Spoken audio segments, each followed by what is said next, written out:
Where were you when you heard about Kobe, and then what was your initial reaction? Well, my initial reaction, I'm sure, was the same as everybody else's. Oh my God! We'd been out on Sunday, and I came back to the house and did what I always do when I've been out with a family, and it's mid-afternoon on a Sunday. I went online, to check scores and see what was going on, and there it was: Kobe Bryant dies, and I was like, what? I mean, everybody was. Yeah. And at first, they said it was 5 people. Then it got worse. It's 9 people.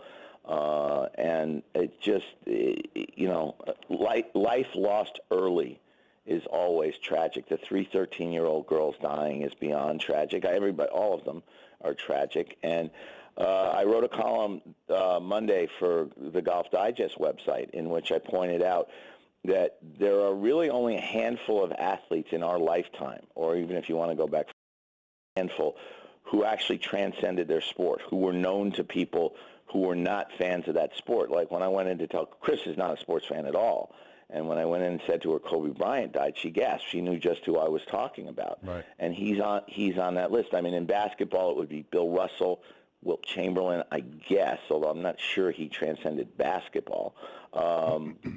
Michael Jordan, obviously, Magic Johnson, and it's a short list. Kobe, LeBron.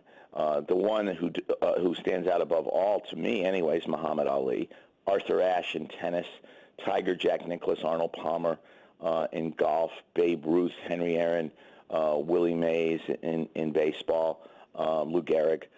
It's a very short list. I mean, it didn't take me that long to sit down and make the list. And Kobe's on that list partly because he was a great player, largely because he was a great player. But he won an Academy Award for crying out loud right after he retired. And part of the story, of course, is the incident in Colorado in 2003 and how he redeemed is the wrong word, but how he resuscitated his reputation and his life after that incident. Yeah, I mean, when athletes die young, this is just me talking, but when they die young, I'm certainly shocked by it because, you don't expect it and it shouldn't happen, especially that way. Right. But, I'm rarely affected past that day. But for this one, it's kind of like when Lenny died. When Lenny Bias died, I was affected for weeks. Sure. Well, and Lenny's was worse because it was self-inflicted. Correct. And the other difference is we got to see Kobe live up to his potential as a basketball player. We never got to see Len Bias live up to his potential as a basketball player. I think we all thought he was going to be great in the NBA. You talk to guys who played against him, and they talked about him in similar terms to Jordan. I think I've told you the story of Mark Allery, who played at Duke, who was in the same class as Bias. In '86, when Duke's first Final Four team under Krzyzewski, he came into the locker room and he said, all right, we don't double-team people. And he looked at Billis and Allery. He said, which one of you's got him? And they started pointing at each other. And finally, he told Allery he had him because Allery was quicker than Billis. And Allery said he played the best defensive game of his life. He got through every screen. He had a hand up on every play. He was all over Bias the entire game. Came in, grabbed the stat sheet to see how he did, and he scored 41. And that's the Bias. I covered Bias, and he was that good. And 15, 20 years after Bias died, Red Auerbach still wasn't over it. Right. Because Bias was going to go and join the team with Larry Bird, Kevin McHale, Robert Parrish. Who knows what they would have done? Yeah, it's really affected so many people.